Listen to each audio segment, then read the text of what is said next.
तो वो कहता था नहीं नहीं, सब यहाँ बहुत टाइम कम है, जल्दी हमें वो करना है। और वो इस्लामाबाद में बहुत बड़ा हॉस्पिटल है और बहुत बड़ा डॉक्टर है। और इस तरह से वो करके उसने जो है मुझे तो वो डांट देता था कि भाई आप पागल हो गई हैं क्या, इतना टाइम नहीं है और किसी को नहीं बताना है। तो मेरा ये होता था कि अच्छा चलो, अगर उमर हम नहीं आ सकते तो कम से कम उमर के जो फ्रेंड्स वगैरह हैं, जैसे ये नईम भाई वगैरह हैं, इन सबको पता होना चाहिए, ये सब तुम्हारे साथ जाए ताकि कोई तकलीफ ना हो, सब मैनेज कर सके। तो कहता वो उसका था, पागल हो गई आप, किसी को भी नहीं बताना है, ये बात किसी को नहीं पता चलनी चाहिए। अच्छा ठीक है। अब हुआ यही कि जब जिस दिन उसको लेके वो इस्लामाबाद गए हैं तो हमें ये बोला कि इस्लामाबाद गए, मगर मरते दम तक भी आप यकीन जाने कि आखिरी वक्त में भी मैंने उमर को ये नहीं बताया कि आपकी बेटी का जहां ऑपरेशन हुआ है वहां कोई हॉस्पिटल ही नहीं था। वो एक स्ट्रेचर पे लेट के उसका ऑपरेशन हुआ है। मेरा ख्याल में शायद उमर को अगर ये बात पता चलती तो उमर शरीफ उससे उसी टाइम मर चुका होता। उसे आज तक ये नहीं पता कि उसकी बेटी का जब ऑपरेशन हुआ आजाद कश्मीर में कोई किडनी का हॉस्पिटल ही नहीं। लेकिन जरीन साहिबा, ये तो सारे मामले का आपको कैसे पता चला कि वहाँ पर कोई हॉस्पिटल नहीं था? ये सारा जो मैटर था इसके बारे में आपको कब मालूमात मिली? मुझे उसी टाइम मालूमात मिल रही थी, इसलिए क्योंकि इनका ये जवाद मुझसे बातें करता था ना, जवाद की मुझसे बातचीत थी। दूसरे इनके साथ इनका एक कजन भी था नोमी। जब मैंने नोमी को कहा, क्योंकि जिस दिन ऑपरेशन हुआ है उसकी रात को मेरे ख्याल में ऑपरेशन हुआ है, तो सुबह ये लोग उसको हीरा को लाहौर लेके आ रहे थे। तो उसमें मैंने नोमी को कहा कि यार डॉक्टर से रिक्वेस्ट करो कि कम से कम इसे 10-15 दिन हॉस्पिटल में रखें, क्योंकि ऑपरेशन इतना मुश्किल नहीं होता, बाद की जो इसकी केयर है ना, क्योंकि इसको आइसोलेशन की जरूरत है। तो इसको 10-15 दिन उसको हॉस्पिटल में रखो, उनको रिक्वेस्ट करो कि किसी तरह भी इसे रखें यहाँ पे। तो उसने कहा कि यहाँ तो कोई हॉस्पिटल थोड़ी है। तब मुझे पता, मैंने कहा क्या मतलब हॉस्पिटल नहीं है? उसने कहा हॉस्पिटल थोड़ी है, तो एक कमरे में यहाँ पे ऑपरेशन हुआ है और हमें इसको यहाँ से लेके जाना है बस। तो ये इन्होंने मुझे खुद बताया है, इस तरह से मुझे पता चला। दूसरी ये कि जब वो डॉक्टर को भी नहीं पता था कि ये बेटी उमर शरीफ की है, क्योंकि उसने इनसे मोबाइल ले लिए थे। और जब हीरा का ऑपरेशन कर लिया तो चूंकि उमर, हम अमेरिका से बार बार उसे कॉल कर रहे थे, तो उसने जो है ना, डॉक्टर ने वो फोन उठाया तो हीरा के साथ उमर की तस्वीर जो है ना आ रही थी उसकी, जब बेल जा रही थी। तो उसने फिर इससे पूछा नोमी से कि ये कौन है? तो उसने कहा ये इन्हीं की तो बेटी है। तो उसने अपना सर पकड़ लिया था, उसने कहा आप लोगों ने मुझे पहले क्यों नहीं बताया? अगर मुझे इसका ऑपरेशन नहीं करता। ये डॉक्टर के अपने अल्फाज हैं इनसे, मगर ये लोग मुतमईन थे। उमर अपने बेटे को एक बात जरूर कहते थे, उमर कहते थे जवाद अगर मेरी बेटी को कुछ हुआ तो मैंने हाथ पैर तोड़ के इसी लाहौर में तुझसे भीख मंगवा दी। और यही वजह है कि जब हिरा का इंतकाल हो गया और जब मैं उमर को लाहौर लेके आई हूँ, तो जवाद एयरपोर्ट पे पिक करने नहीं आया हुआ था, नईम भाई आए थे और इसके मामू आए थे। तब मैंने ही नईम भाई को बैठते हुए कहा था कि जवाद को सामने मत लाएगा नईम भाई, उमर इसको मार देंगे। नईम साहब, तो इसी के साथ ये देखें, लालच की ये इंतहा थी कि उन्होंने अपनी बहन का ये भी ख्याल नहीं किया कि वो उनको बाय रोड लेकर जा रहे हैं, उनकी कोई केयर नहीं हुई है। और जब एयरपोर्ट पर आए उसके बाद का तो सारा मंजर आपके सामने था। जवाद को चूंकि पता था ये सारा इलीगल है, और जवाद ने उस इलीगल सर्जरी में भी अपना कमीशन रखा हुआ था। जवाद ने तकरीबन 3 मिलियन पे किया था, बाकी पैसे उसने खुद रखे थे।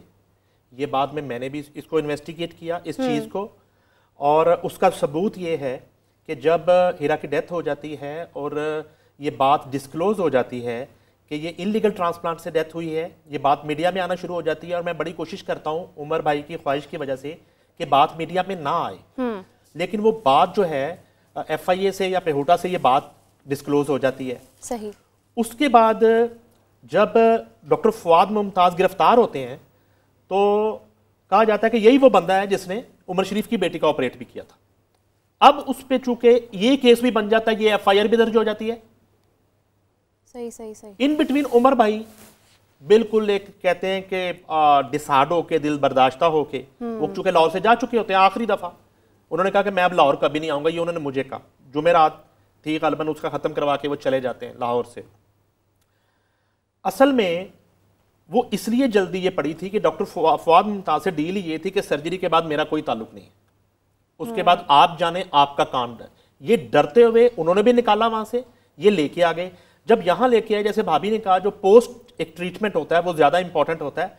वो लाहौर जिस तरह वो पहुंची, जिस मौसम में, और यहाँ पहुंचने के बाद उसकी पहुंचते ही अगले दिन तबीयत ज़्यादा ख़राब हो गई, बजाय इसके कि वो थोड़ा बेहतर होना शुरू हो। जिस तरह के डॉक्टर फवाद मुमताज़ ने नक्शा खींचा कि 4-5-6 दिन में वो अपने पैरों पे खड़ी हो जाएगी, उसकी तबीयत ख़राब होना शुरू हो गई। जब तबीयत ख़राब होना शुरू हो गई तो अब जो है यहाँ पे जवाद हॉस्पिटल ढूंढ रहा है, किस हॉस्पिटल लेके जाऊं, क्योंकि वो सवाल करेंगे इमरजेंसी में कि आपने ये ट्रीटमेंट कहाँ से करवाया। जब आप बताएंगे इनलीगल है तो फौरी तौर पे FIA भी पहुंच जाएगा और पेहोटा भी पहुंच जाएगा और रेलिवेंट इदारा है।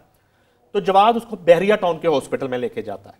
अच्छा, अभी तक भी मुझे नहीं बता रहा। जब बहरिया हॉस्पिटल गया, जैसे ही इमरजेंसी में एडमिट किया तो बहरिया हॉस्पिटल की इंतजामिया ने फौरी तौर पर रेलिवेंट इदारों को इतला कर दी कि इलीगल ट्रांसप्लांट पेशेंट जो है वो हमारे पास आया सही इमरजेंसी में।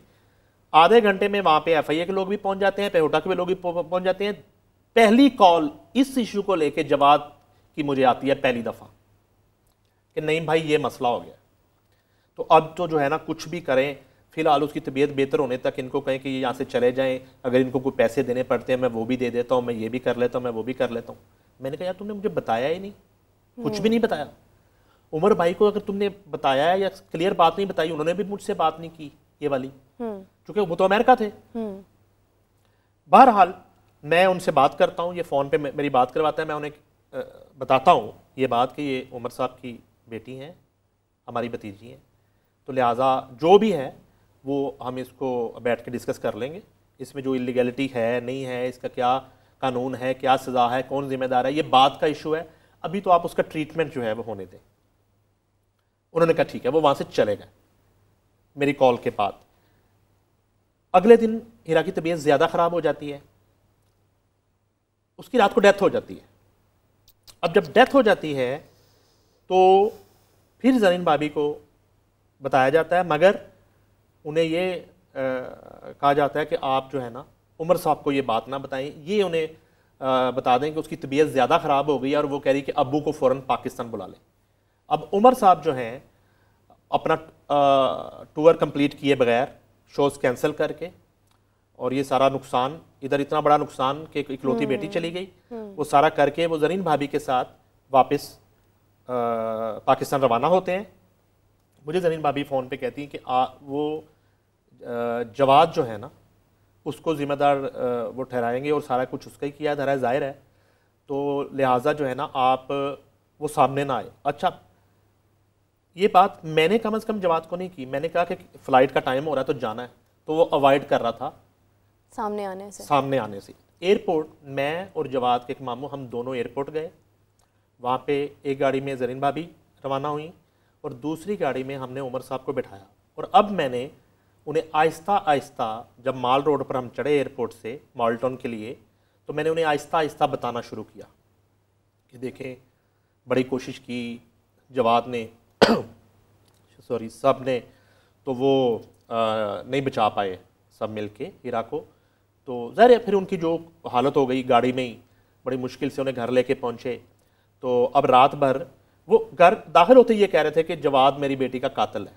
वो अपने बेटे को पूरे रिश्तेदारों के सामने, पूरे घर में ड्राइंग रूम भरा हुआ था, जब वो दाखिल हुए सबके सामने उनके अल्फाज ये थे कि मेरा बेटा जो है वो हीरा का कातिल। यानी उनको एक बाप होता है ना, उसकी एक तड़प होती है और उसको पता होता है अपनी औलाद का, तो वो जानते थे। एग्जैक्टली। और जिस तरीके से झूठ बोल के सिर्फ वो पैसे उसके अकाउंट से निकालने के लिए ये सब कुछ हुआ। अच्छा, एनीवे वो जो है वो उसकी तदफीन हुई। तदफीन के बाद अभी हम लोग घर पहुंचे ही थे, तो घर के लॉन में अभी बैठे ही थे सारे। ज़ाहिर बात है लोग आए हुए थे, इंडस्ट्री के भी और रिलेटिव भी। तो इतने में 4-5 लोग गेट पे आए, जिनको जवाद लेके सीधा कमरे में चला गया, उमर भाई के कमरे। अच्छा, असल में वो लोग FIA से थे और पेहोटा से थे, तो वो इन्वेस्टिगेशन के लिए वो आ गए। अच्छा, अब इतने में इसने आके कान में उमर भाई के कुछ कहा और उठा के अंदर लेके ये चला गया। मैं थोड़ी देर के लिए निकला, मैं कहा मैं ऑफिस चक्कर लगा लेता हूँ, वापस आ जाऊँगा शाम को। मैं वहाँ से निकला तो अभी मैं रास्ते में था तो एक TV पे ये खबर चल गई कि उमर शरीफ की बेटी गैर कानूनी इलीगल किडनी ट्रांसप्लांट की वजह से उसकी डेथ हो गई। ये अब मीडिया पे बात आना शुरू हो गई। वो थोड़ा सा सीन वो भी मुझे बाद में समझ आई कि उस टीम में एक शख्स था जिसका सगा भाई जो है वो उस चैनल का रिपोर्टर था, तो उसने उसको वो बात बता दी, उसने खबर ब्रेक कर दी। अब एक तरह से आग लग गई पूरे मीडिया में, सब तरफ एक ही खबर चल रही। उमर साहब को पता चला, उनकी तबीयत और ख़राब होना शुरू हो गई। मुख्तसर ये है कि ये उनके अल्फाज थे और ये मेरी उसके बाद की इन्वेस्टिगेशन है। जब जवाद को डॉक्टर फवाद मुमताज़ के सामने लाया गया कि ये वो शख्स है जिसको आपने पैसे दिए थे और इस शख्स ने आज़ाद कश्मीर की पहाड़ी पे जाके एक कमरे में आपकी बहन का सर्जरी की थी, तो जवाद मैनेज हो चुका था। इस पेशी से पहले ही वो जो माफिया था, वो जो गिरोह था, उन्होंने जवाद से रब्ता किया, वो पैसे जवाद को वापस किए जो आज तक उसने नहीं बताया उमर भाई को, मरते दम तक वो पैसे भी लिए, उनसे और पैसे डिमांड किए। जवाद ने उनसे यानी जो 30 मिलियन डिमांड किया इस बात का कि मैं आपको पहचानूंगा ही नहीं और इस कत्ल में आपकी जान छूट जाएगी। कहीं बीच में डील बनी, वो पैसे भी लिए, अब वो अपनी बहन वाले पैसे वापस लिए और जब शनाख्त परेड के लिए सामने लाया गया तो जवाद साहब ने उस कातिल को, डॉक्टर फवाद मुमताज को पहचानने से इनकार कर दिया, पैसों की लालच में। जी। अब जो है उमर साहब कुछ दिन के बाद उन्होंने कहा कि मैं जा रहा हूं, वो कराची चले गए जरीन भाभी के पास। अब जाहिर है कि उस दिन से उमर शरीफ जो है वो रफ्ता रफ्ता मरना शुरू हो गए थे। वहां जाके उनकी तबीयत ज़्यादा ख़राब हुई और आगे एक नई दास्तान शुरू होती है। मेरा आगे की कहानी सारी जो है ना वो जरीन भाभी बताएंगी। अब वो लाहौर से कराची चले गए, उनकी तबीयत ख़राब होना शुरू हो गई और इस कदर तबीयत अचानक ख़राब होती है कि उन्हें आगा खान हॉस्पिटल जो है एडमिट करवाया जाता है। अब कुछ ही घंटों में या एक दो दिन में इतनी ज़्यादा तबीयत ख़राब हो जाती है कि डॉक्टर्स जो हैं उनकी ओपिनियन में इन्हें बैरून मुल्क ले जाना पड़ेगा। जी ज़रीन साहिबा बताइएगा आगे की क्या कहानी है, क्या प्रेशर था आपके ऊपर?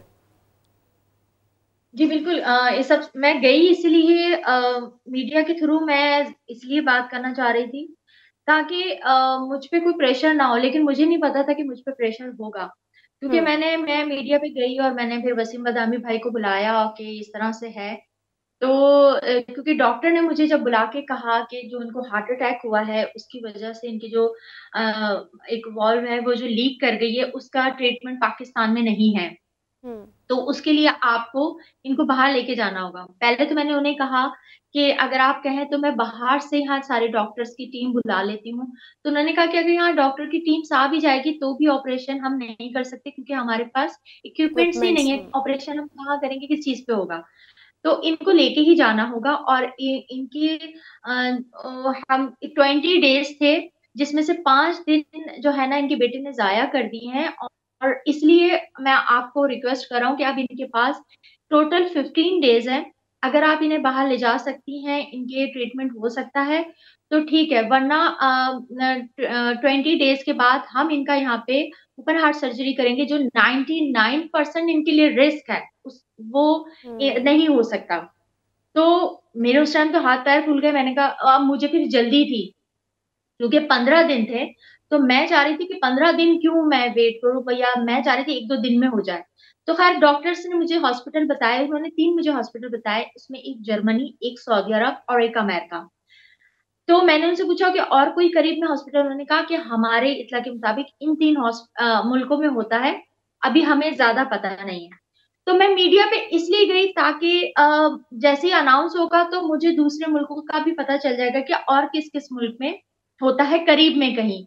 तो वही हुआ कि मुझे इंडिया के हॉस्पिटल की एक डॉक्टर का मैसेज आ गया, उन्होंने कहा कि जी मैं ये ट्रीटमेंट करता हूँ, आप उमर शरीफ को लेके इंडिया आ जाएं और अगर आपको इंडिया लाने में उनको कोई प्रॉब्लम है तो हम डॉक्टर्स की टीम यहाँ पे अपने प्राइम मिनिस्टर से बात करेगी और हमारा प्राइम मिनिस्टर आपके प्राइम मिनिस्टर से बात करेगा और हम खुद उमर शरीफ को पाकिस्तान से इंडिया ले जाएंगे। सही। तो मैं सारी बात का जवाद को भी ये सारी बात का पता था कि इस हद तक कन्वीनियंस क्रिएट हो चुकी है? बिल्कुल, सब बात ये सिर्फ उसको नहीं, वसीम बदामी भाई और उमर के सारे दोस्तों को पता थी और मैं, लेकिन उस पे वो खड़ा होता था हॉस्पिटल में, वो खड़ा होके कहता था मैं बेटा हूं, मैं देखता हूं कैसे कोई लेके जाता है। आप यकीन जानो उस टाइम मैं मीडिया, और मीडिया वालों को भी ये बात पता थी। तो जब मुझे वसीम मदानी ने जब रात को अपना प्रोग्राम में जिक्र भी किया, तो उन्होंने जिक्र 3 मुल्कों का नाम लिया, जिसपे जवाद नाराज हो गया कि 3 मुल्कों का नाम क्यों लिया, जबकि मैंने अमेरिका बोला था। तो फिर जब मुझे फिर मेरे जो उम्र के उस टाइम जो वसीम भाई थे, या उम्र के एक दोस्त थे कमर भाई, इन लोगों ने मुझे कहा कि देखिए भाभी, आप सही कह रही हैं कि इन्हें इंडिया ले जाना चाहिए या सऊदी अरब ले जाना, क्योंकि मैं चाहती थी कि सऊदी अरब, मैंने सऊदी अरब के 2 हॉस्पिटल में मेल भी कर दी थी, और मैं चाहती थी कि वजीर आजम अगर खुद जरा सी बात कर लेंगे तो एक अच्छा ट्रीटमेंट हो जाएगा। तो या फिर इंडिया, इंडिया में क्योंकि जाहिर है सारे आर्टिस्ट भी उमर के फैन है, सारी पब्लिक भी, और जब वहां से खुद मुझे इतना अच्छा रिस्पांस मिल रहा है और वहां के सारे इंडियन आर्टिस्ट भी बोल रहे थे, तो मैं ज्यादा कंफर्टेबल थी कि इंडिया जाया जाए। तो लेकिन सबने मुझे समझाया कि देखिए इस टाइम अगर आप ले जाती हैं जिद करके, चले मीडिया पे आप बोल देती हैं कि मुझे इंडिया लेके जाना है या सऊदी अरब लेके जाना है, लेकिन अगर वहां जाके इनको कुछ हो जाएगा तो ये उमर शरीफ के बेटे ने सारा इल्जाम आप पे लगा देना, तो आप ये इतना बड़ा रिस्क ना ले लें। ये अगर अमेरिका कह रहा है तो आप अमेरिका का करें। तो खैर नहीं माने, तो जाहिर है मुझे वजीर आजम के जब एडीसी की कॉल आई कि जी क्या करना है, तो मैंने फिर उनसे अमेरिका का कहा। अच्छा, अमेरिका के उन्होंने वीजे का जो कहा, तो फिर मैंने सिर्फ उन्होंने कहा कौन जाएगा उनके साथ ना, तो मैंने अपना और उमर के बेटे का कहा कि हम 2 जाएंगे। 2 वीजे लगवाए फेडरल गवर्नमेंट ने, मगर इसने जिद करके सिंध गवर्नमेंट के पास जाके कि जी मेरी पूरी फैमिली जाएगी। सोचे उस टाइम भी, जिस टाइम मैं लगी हुई थी यहाँ उमर के कि जान एयर बच जाए, एम्बुलेंस वो अरेंज करने में, अपने मामले में सेल्फिश हो रहे थे। जी वो पूरी फैमिली का वीजा लगवा रहा था। और उसके बाद फिर जाहिर जैसे अब जब अमेरिका को हो गया वीजा लगने में, क्योंकि जाहिर मंडे को मैंने फीस जमा कराई, बैंक खुले, फीस जमा हुई, वीजे लगे। इसमें कोई शक नहीं कि यूएसए कॉन्सुलेट ने हमें खुद मुझे रिसीव किया, और उन्होंने जाहिर एक उम्र का देखा हुआ भी है कि वो कितने सालों से अमेरिका शोज करने जा रहे हैं, इतनी बड़ी सेलिब्रिटी और इतना वो, और 2 दफा उम्र को ऑनरेबल सिटीजनशिप अमेरिका की ऑफर हो चुकी है, मिली है उन्हें। तो उन्होंने फौरन हमें 5 साल के वीजे दे दिए, मगर उसमें हमें लगे 4 दिन लगे हमें वीजा प्रोसेस में। अब 4 दिन लग गए। अब पता चल डॉक्टर ने कहा कि जी ये इतना बड़ा ट्रैवल जो है ना किसी एयरलाइन में नहीं कर सकेंगे, इनको एयर एम्बुलेंस में लेके जाना होगा। अब मुझे बताएं कि मुझे तो पता ही नहीं कि एयर एम्बुलेंस कहाँ से मैं लूं, क्योंकि मैंने हॉस्पिटल से पूछा तो उन्होंने कहा कि जी हमारे पास एयर एम्बुलेंस तो क्या, हमारे पास तो रोड की एम्बुलेंस नहीं है। फिर पाकिस्तान को पता है, पाकिस्तान की एयर एम्बुलेंस है ही नहीं, सिर्फ एक ईदी साहब की एम्बुलेंस चलती थी, वो भी डोमेस्टिक, वो तो भी क्या जवाद को नहीं इंटरनेशनल पता था, जिन्होंने ये कहा था कि हम अमेरिका ले जाते हैं, तो उनको तो एयर एम्बुलेंस का भी नहीं। पता वो होना तो कह चाहिए रहा था। था आप सब करें, वो तो कह रहा था आप सब करें अरेंज, वो तो आप अगर सारे प्रोग्राम देखेंगी, मैं सारे अरेंजमेंट में लगी हूँ, और वो तो कह रहा था कि जी आप हमें 5 करोड़ रुपए दें, वो तो मुझे पैसे मांग रहा था।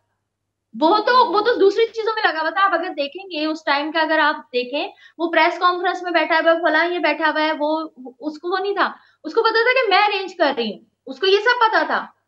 मैं एयर एम्बुलेंस, वो मुझसे पूछा करता था कि वो एयर एम्बुलेंस हो गई, कब आएगी, क्या होगा, उसके मैसेजेस हैं। फिर मैंने तुर्की से, फिर मैंने कनाडा से, फिर मैंने पहले डॉक्टर अरेंज किए, अमेरिका के जो डॉक्टर अरेंज किए वो भी मैंने किए, सारी परमिशन जो ली वो भी मैंने की, अपना ऑर्गेनाइजेशन से जो मेरी बात हुई है वो भी मैंने किया। अगर हम मुख्तसर बात करें तो ये सारे प्रोसेस में उनकी डेथ जो है वो एग्जैक्टली किस पॉइंट पर हुई, और दूसरी बात ये कि जवाद अभी फिल वक्त कहाँ पर है? जी वो इसमें ही हुई ना, एयर एम्बुलेंस के अरेंजमेंट करने में टाइम लग गया, और जब एयर एम्बुलेंस आई तो उमर का ब्लड प्रेशर डाउन हो चुका था, तो डॉक्टर ने कहा अब इन्हें नहीं लेके जा सकते, अब ये इतना बड़ा ट्रैवल नहीं कर सकते, यहाँ तक कि एयर एम्बुलेंस के डॉक्टर्स ने भी ले जाने से मना कर दिया।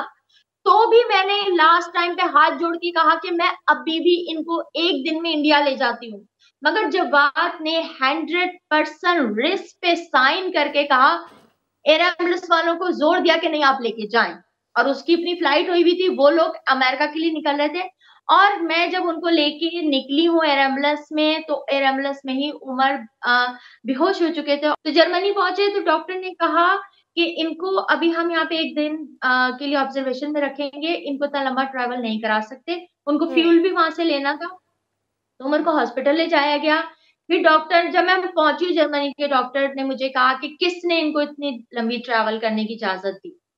और वही हुआ कि 4 दिन ज़ाहिर है वो उमर वहां रहे, लेकिन वहां भी प्रेशर यही था। मैं चाह रही थी कि जर्मनी में हो जाए, तो भी मुझ पे जर्मनी में प्रेशर यही था कि नहीं, इनको अमेरिका लेके जाया जाए।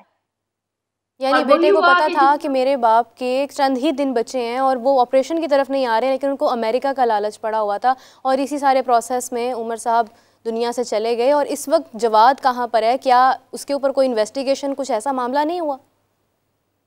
वही वाली बात है ना, बेटे पे कौन इन्वेस्टिगेशन करेगा, औलाद पे कौन इन्वेस्टिगेशन करेगा। और जहां तक जवाद की बात करी, वो तो 2 दफा अमेरिका जा चुका है, वो अभी भी अमेरिका में। तो क्या ये सारे केस को री इन्वेस्टिगेट होना चाहिए आपके ख्याल में? होना तो चाहिए था। मैं तो चाहती थी कि हॉस्पिटल को भी वो हो कि भाई कैसे उन्होंने इजाजत दी, कैसे उन्होंने वो किया। दरअसल ये है कि लालच की जो इंतहा होती है वो इसी हद तक होती है कि आपको अपनी मौत, अपनी ज़िंदगी, आपके इर्द गिर्द ज़िंदगियाँ, आपके ब्लड रिलेशंस, आपको हर चीज़ भूल जाती है, आप सेल्फिश हो जाते हैं। और जवाद साहब, आप 2 ज़िंदगियों के कातिल हैं, वो भी वो ज़िंदगियाँ जो आपके बहुत करीब थीं। आपने लालच की इंतहा में 2 जान जाने के आप ज़िम्मेदार हैं। तो मेरी भी अपील है, हम सब की अपील है कि इसको री इन्वेस्टिगेट किया जाए, चाहे कोई बेटा है, चाहे कोई उनके बहुत करीबी है, लेकिन कातिल कातिल होता है। इसी के साथ मुझे इजाज़त दीजिएगा। नईम साहब आपका और ज़रीन साहिबा आपका बहुत बहुत शुक्रिया। आपसे मिलेंगे दोबारा नई स्टोरी के साथ, तब तक के लिए अल्लाह हाफ़िज़।